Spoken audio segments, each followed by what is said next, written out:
ನನ್ನ ಎಲ್ಲ ಆತ್ಮೀಯ ವಿದ್ಯಾರ್ಥಿ ಮಿತ್ರರೇ, ನೋಡಿ, ಮೆಕ್ಯಾನಿಕಲ್ ಇಂಜಿನಿಯರಿಂಗ್ ಫಿಫ್ತ್ ಸೆಮ್ಮಲ್ಲಿ ಒಂದು pathway subject advanced manufacturing technology. ನೋಡಿ, ಈ ಸಬ್ಜೆಕ್ಟಲ್ಲಿ ಮಿನಿಮಮ್ ಒಂದು ಪ್ರಾಬ್ಲಮ್ ಇದ್ದೇ ಇರ್ತದೆ, ಒಂದಕ್ಕಿಂತ ಜಾಸ್ತಿನೇ ಇರುತ್ತೆ. ಆ ಪ್ರಾಬ್ಲಮ್ಸ್ದು ವಿಡಿಯೋಗಳು ಸ್ಟಾರ್ಟ್ ಮಾಡ್ತಾಯಿದ್ದೀನಿ ಇವಾಗ. ಅದರಲ್ಲಿ ಈ EDM ಎಲೆಕ್ಟ್ರಿಕ್ ಡಿಸ್ಚಾರ್ಜ್ ಮಿಷಿನಿಂಗ್ ಅದ್ರ ಮೇಲೆ ಈ ವಿಡಿಯೋನಲ್ಲಿ ನಿಮಗೆ ಪ್ರಾಬ್ಲಮ್ಸ್ ಹೇಳ್ಕೊಡ್ತೀನಿ. ನೋಡಿ, ಇಲ್ಲಿ ಪ್ರಾಬ್ಲಮ್ ಈ ಥರ ಇದೆ, ಎಕ್ಸಾಮಲ್ಲಿ ಕೇಳಿದ್ದಾರೆ. ಎಲೆಕ್ಟ್ರಿಕ್ ಡಿಸ್ಚಾರ್ಜ್ ಮಿಷಿನಿಂಗ್ ಅಂದರೆ EDM operation is being performed on 2 work materials. ಯಾವುದ್ಯಾವುದು 2 work material, tungsten and zinc. Determine the amount of metal remove in the operation after 1 hour. ಅಂದರೆ ಮೆಟಲ್ ರಿಮೂವ್ಡ್ ಅಂತಂದರೆ MRR, metal removal rate. After 1 hour ಆದಮೇಲೆ ಎಷ್ಟು ಅಂತ. ಮತ್ತು discharge ಆ್ಯಂಪರೇಜ್ ಅಂದರೆ current, ಆ್ಯಂಪರೇಜ್ ಅಂದರೆ current ಕೊಟ್ಟಿದ್ದಾರೆ 20 amps for each of these materials. 2 ಮೆಟೀರಿಯಲ್ಗೂ ಕರೆಂಟು ಸೇಮ್ ಇರ್ತದೆ, 20 amps ಅಂತ. ಆಮೇಲೆ the melting temperature of tungsten and zinc ಕೊಟ್ಟಿದ್ದಾರೆ. ನೋಡಿ, ಈ ಪ್ರಾಬ್ಲಮ್ ಮಾಡಬೇಕಂದ್ರೆ ನಿಮಗೆ ಒಂದು ಫಾರ್ಮುಲಾ ಇದೆ, ಫಾರ್ಮುಲಾ ಗೊತ್ತಿರಬೇಕು. ಏನಪ್ಪ ಅದು ಫಾರ್ಮುಲಾ ಅಂತಂದರೆ MRR is equal to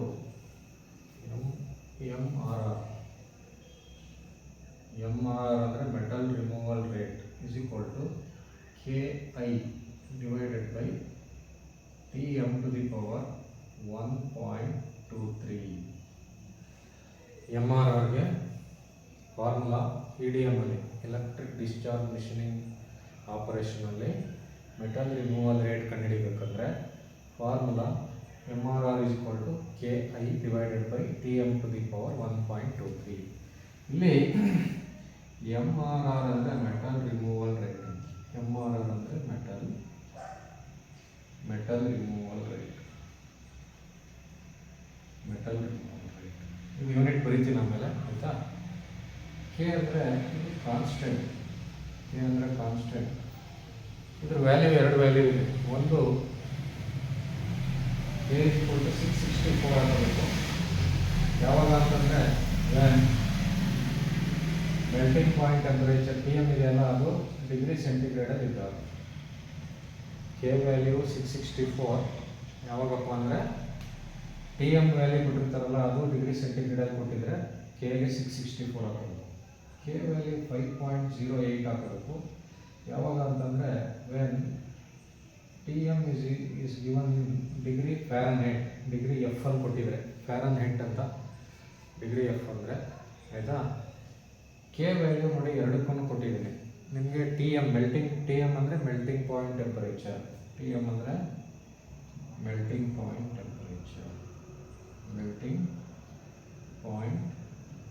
temperature, ಆಯಿತಾ, ಮೆಲ್ಟಿಂಗ್ ಪಾಯಿಂಟ್ ಟೆಂಪರೇಚರ್. ಆಮೇಲೆ ಇನ್ನೊಂದು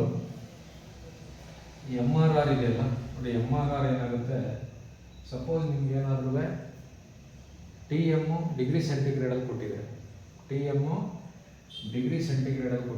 ನೆನ್ಪಿಟ್ಕೊಳ್ಳಿ, TM ಡಿಗ್ರಿ ಸೆಂಟಿಗ್ರೇಡಲ್ಲಿ ಕೊಟ್ಟಿದ್ರೆ ಇದು mm³/s ಬರುತ್ತೆ. ಇದು ಯಾವಾಗ ಅಂತಂದರೆ when TM is in degree centigrade.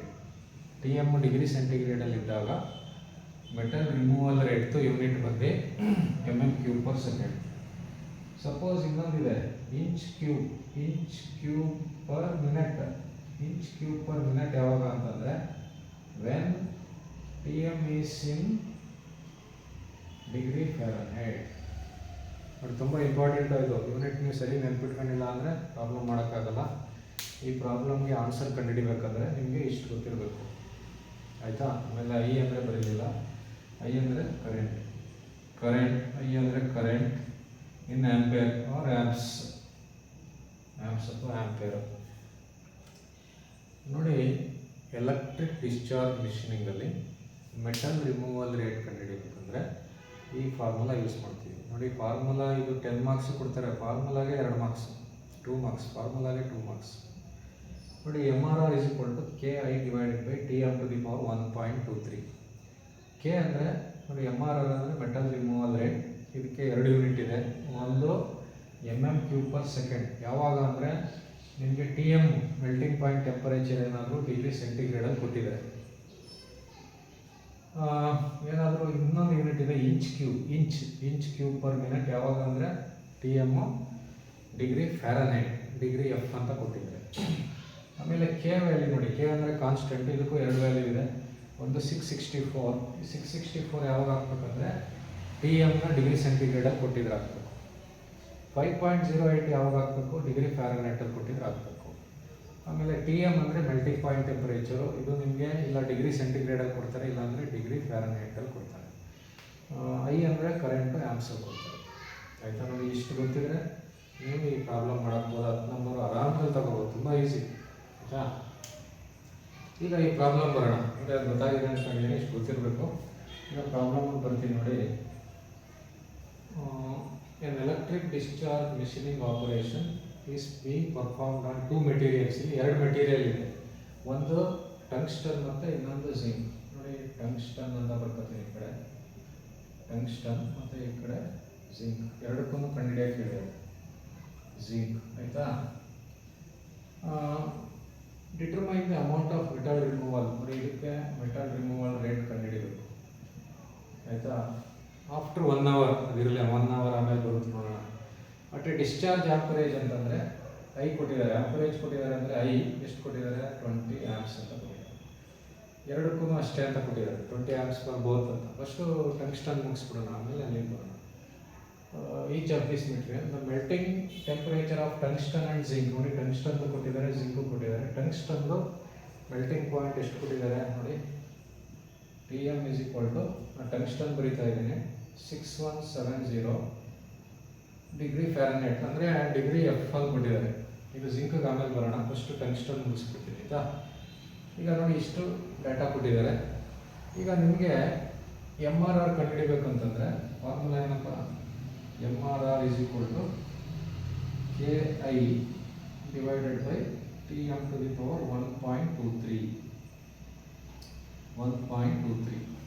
ಆಯಿತಾ, ಈಗ ಇಲ್ಲಿ ನಮಗೆ ಕೆ ಬೇಕಲ್ವಾ.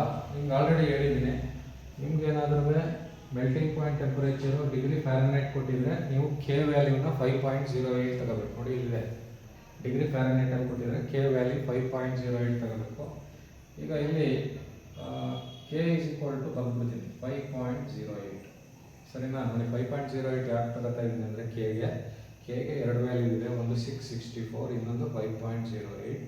664 ಯಾವಾಗ ತಗೋಬೇಕು ಅಂತಂದರೆ ಮೆಲ್ಟಿಂಗ್ ಪಾಯಿಂಟ್ ಟೆಂಪರೇಚರು ಡಿಗ್ರಿ ಸೆಂಟಿಗ್ರೇಡಲ್ಲಿ ಕೊಟ್ಟಿದ್ದಾರೆ, ಡಿಗ್ರಿ ಫ್ಯಾರನೈಟಲ್ಲಿ ಕೊಟ್ಟಿದ್ದಾರೆ 5.08 ತಗೋಬೇಕು. ನೋಡಿ, ತಗೋತಾ ಇದ್ದೀನಿ. ಈಗ ಸಬ್ಸ್ಟಿಟ್ಯೂಟ್ ಮಾಡೋಣ. ನೋಡಿ, ಕೆ ಏನಾಗುತ್ತೆ ಅಂದರೆ 5.08 ಇಂಟು ಐ ಅಂತಂದರೆ 20 amps ಕೊಟ್ಟಿದ್ದಾರೆ, 20 ಡಿವೈಡೆಡ್ ಬೈ TM ಅಂತಂದರೆ 6170 to the power 1.23. This is equal to, ನೀವು ಇದನ್ನು ಕ್ಯಾಲ್ಕುಲೇಟರ್ನಲ್ಲಿ ಟೈಪ್ ಮಾಡಿದ್ರೆ ನಿಮಗೆ ಆನ್ಸರ್ ಏನು ಬರುತ್ತೆ ಬರೆದಿರ್ತೀನಿ ನೋಡಿ, 2.212 ಇಂಟು 10 to the power -3 ಬರುತ್ತೆ. 2.212 ಇಂಟು 10 to the power -3 ಬರುತ್ತೆ. ಈಗ MRRದು ಯೂನಿಟ್ ಏನಪ್ಪ ನೋಡಿ, ನಿಮಗೆ MRRದು 2 ಯೂನಿಟ್ ಇದೆ. ಒಂದು ಇಂಚ್ ಕ್ಯೂಬ್ ಪರ್ ಮಿನಿಟ್, ಇದು ಯಾವಾಗ ಫ್ಯಾರನೈಟಲ್ಲಿ ಕೊಟ್ಟಾಗ, mm³/s ಯಾವಾಗ ಸೆಂಟಿಗ್ರೇಡ್. ಈಗ ನಮ್ಗೆ ಕೊಟ್ಟಿರೋದು ಫ್ಯಾರನೈಟಲ್ಲಿ ಕೊಟ್ಟಿದ್ದಾರೆ ಅಂದರೆ ಇಂಚ್ ಕ್ಯೂಬ್ ಪರ್ ಮಿನಿಟ್ ಆಗಬೇಕು. ದಿಸ್ ಇಸ್ ಈಕ್ವಲ್ ಟು ಏನಾಗುತ್ತೆ, ಇದ್ರದ್ದು ಯೂನಿಟ್ ಬಂದು ಇಂಚ್ ಕ್ಯೂಬ್ ಪರ್ ಮಿನಿಟ್. ನೆನ್ಪಿಟ್ಕೊಳ್ಳಿ, ಇದು ಅದು ಸೆಕೆಂಡಲ್ಲಿ ಬರುತ್ತೆ, ಇದು ಮಿನಿಟಲ್ಲಿ ಬರುತ್ತೆ. ಆಯಿತಾ, ಡಿಗ್ರಿ ಫ್ಯಾರನೈಟ್ ಕೊಟ್ಟರೆ ಮಿನಿಟ್ ಇರ್ತದೆ, ಡಿಗ್ರಿ ಸೆಲ್ಸಿಯಸ್ ಕೊಟ್ಟರೆ ಸೆಕೆಂಡಲ್ಲಿ ಇರ್ತದೆ. ಇವಾಗ ನೋಡಿ, ಇದು ಆನ್ಸರ್, ಮೆಟಲ್ ರಿಮೂವಲ್ ರೇಟ್ ಇದೆ ಆನ್ಸರು. ಬಟ್ ಇಲ್ಲಿ ನಮ್ಗೆ ಏನು ಮಾಡಿದ್ದಾರೆ, ಮೆಟಲ್ ರಿಮೂವ್ಡ್ ಇನ್ ಆಪರೇಷನ್ ಆಫ್ಟರ್ 1 hour ಅಂತ ಕೇಳಿದ್ದಾರೆ. ನಮಗೆ 1 minute ಬಂದಿದೆ ಇಲ್ಲಿ, 1 minute ಎಷ್ಟು ಅಂತ. ಅವರ್ಗೆ ಕಂಡುಹಿಡಿಬೇಕು ಅಂತಂದರೆ 1 hourಗೆ ಎಷ್ಟು ಅಂತ ಕಂಡುಹಿಡಿಬೇಕಂದ್ರೆ ಇಂಟು 60 ಮಾಡ್ಕೊಳ್ಳೋದು. 2.212 into 10 to the power -3 into 60 ಮಾಡೋದು. ಇಂಟು 60 ಮಾಡಿದ್ರೆ ಆನ್ಸರ್ ಬರೀತೀನಿ, ನೀವು ಕ್ಯಾಲ್ಕುಲೇಟರ್ ಚೆಕ್ ಮಾಡ್ಕೊಳ್ಳಿ. 0.1327 ಬರುತ್ತೆ. 0.1327 ಇಂಚ್ ಕ್ಯೂಬ್ ಪರ್ ಅವರ್. 1 ಗಂಟೆಗೆ ಇಷ್ಟು ಇಂಚ್ ಕ್ಯೂಬ್ ಮೆಟಲ್ ರಿಮೂವ್ ಆಗುತ್ತೆ ಅಂದರೆ ಒಂದು ಮೆಟಲಲ್ಲಿ ವರ್ಕ್ ಪೀಸ್ ಇರ್ತದಲ್ಲ ಅದರಲ್ಲಿ ಎಷ್ಟು ಮೆಟೀರಿಯಲ್ ರಿಮೂವ್ ಆಗುತ್ತೆ ಅಂದರೆ ಅದನ್ನ ವಾಲ್ಯೂಮಲ್ಲಿ ಹೇಳ್ಬೇಕು, ಇಂಚ್ ಕ್ಯೂಬ್ ಅಂತ. ಸರಿನಾ? ಇದು ಪರ್ ಮಿನಿಟ್ ಬಂದಿದೆ, ಪರ್ ಅವರ್ ಕೇಳಿರೋದ್ರಿಂದ ಇಂಟು 60 ಮಾಡಬೇಕು. ನೋಡಿ ಟಂಗ್ಸ್ಟನ್ ಇಷ್ಟೇ ನೋಡಿ, ಇಷ್ಟಕ್ಕೆ 5 ನಂಬರು, ಇದಕ್ಕೆ ಮಾಡಿದ್ರೆ ಇನ್ನು 5 ನಂಬರ್, 10 ನಂಬರ್ ಕೇಳ್ತಾರೆ. ಇದನ್ನ ಕೇಳಿದ್ದಾರೆ, 2 ಸಲ ಕೇಳಿದ್ದಾರೆ ಎಕ್ಸಾಮಲ್ಲಿ. ಆಯಿತಾ? ಇದು ಯಾವುದು ಫೆಬ್ರವರಿ ಮಾರ್ಚ್ 23 ಬರೆದಿದ್ದೀನಿ. ಈಗ ಇದೇ ಥರ ಜಿಂಕ್ಗೆ ಬರೋಣ. ಆಯಿತಾ? ಜಿಂಕ್ಗೂ ಅಷ್ಟೇ. ಜಿಂಕ್ಗೆ ಏನೇನು ಕೊಟ್ಟಿದ್ದಾರೆ ಬರ್ಕೊಳ್ಳೋಣ. ಸೇಮ್ ಅಂತ ಹೇಳ್ತಾರೆ, 20 ಆಂಪ್ಸ್ ಆಗುತ್ತೆ. ಆಮೇಲೆ ಕೆ ಬಂದ್ಬಿಟ್ಟು ಇದು ಡಿಗ್ರಿ ಫ್ಯಾರನೈಟರ್ ಕೊಟ್ಟಿದ್ದಾರಲ್ವ, ಅಷ್ಟು ಇದನ್ನು ಬಂದ್ಬಿಡೋಣ. ಟೆಂಪ್ರೇಚರ್ TM = 420 ಡಿಗ್ರಿ ಫ್ಯಾರನೈಟರ್ ಕೊಟ್ಟಿದ್ದಾರೆ. ಅವಾಗ K = ಏನಾಗುತ್ತೆ 5.08 ಆಗುತ್ತೆ. K = 5.08. MRR ಕಂಡುಹಿಡಿಯಿರಿ. MRR question mark. ಆಯಿತಾ? ಈಗ MRRಗೆ ಫಾರ್ಮುಲಾ ಏನಪ್ಪ? ಸೇಮ್ ಫಾರ್ಮುಲಾ, ಇದೇ ಫಾರ್ಮುಲಾನೇ. KI/T(m)⁻1.23. ಈಗ K ಅಂತಂದರೆ 5.08 ಹಾಕಬೇಕು. I ಅಂದರೆ 20 /Tm ಅಂದರೆ 420(1.23). ಇದನ್ನು ನಾವು ಸಿಂಪ್ಲಿಫೈ ಮಾಡಿದ್ರೆ ನಿಮಗೆ ಆನ್ಸರ್ ಬರೆದಿರ್ತೇನೆ. ಕ್ಯಾಲ್ಕುಲೇಟರ್ ಚೆಕ್ ಮಾಡ್ಕೊಳ್ಳಿ. 0.06029 ಇಂಚ್ ಕ್ಯೂಬ್ ಪರ್ ಮಿನಿಟ್. ನೋಡಿ ಯೂನಿಟ್ ತುಂಬ ಇಂಪಾರ್ಟೆಂಟು. ನಿಮಗೆ ಟೆಂಪರೇಚರು ಡಿಗ್ರಿ ಫ್ಯಾರನೈಟಲ್ಲಿ ಕೊಟ್ಟಾಗ K ವ್ಯಾಲ್ಯೂ ಹಾಕತ್ತೀವಿ. MRR ಯೂನಿಟ್ ಏನು ಬರೀತೀವಿ? ಇಂಚ್ ಕ್ಯೂಬ್ ಪರ್ ಮಿನಿಟ್ ಅಂತ ಬರೀತೀವಿ. ಬಟ್ ನಮಗೆ ಅವರು 1 ಅವರ್ಗೆ ಎಷ್ಟು ಅಂತ ಕೇಳಿದ್ದಾರೆ. ಇದೇನಾರ ಕೇಳಿಲ್ಲ ಅಂತಿದ್ರೆ 1 ಅವರ್ ಅಂತ ಏನು ಕೇಳಿಲ್ಲ ಅಂದರೆ ಇದೇ ಆನ್ಸರ್ಗೆ ನಿಲ್ಲಿಸ್ಬೋದು. ಬಟ್ ಇಲ್ಲಿ ಆಫ್ಟರ್ 1 ಅವರ್ ಅಂತ ಕೇಳಿರೋದ್ರಿಂದ ಇದು ಆಫ್ಟರ್ 1 ಮಿನಿಟ್ ನಮ್ಗೆ ಬಂದಿರೋದು. 1 ಅವರ್ ಅಂತಂದರೆ ಮಿನಿಟ್, 1 ಅವರ್ ಅಂದರೆ 60 ಮಿನಿಟ್ಸ್. ಅದಕ್ಕೆ ಇದು ಇಂಟು 60 ಮಾಡ್ಕೋಬೇಕು. 1 ಮಿನಿಟ್ಗೆ ಎಷ್ಟು ಅಂದರೆ 1 ಅವರ್ ಬೇಕಂದರೆ ಇಂಟು 60 ಮಾಡಬೇಕು. 0.06029 ಇಂಟು 60 ಮಾಡಿ. ಇದ್ರದ್ದು ಆನ್ಸರ್ ಬರೆದಿರ್ತೀನಿ, ಚೆಕ್ ಮಾಡ್ಕೊಳ್ಳಿ. 3.617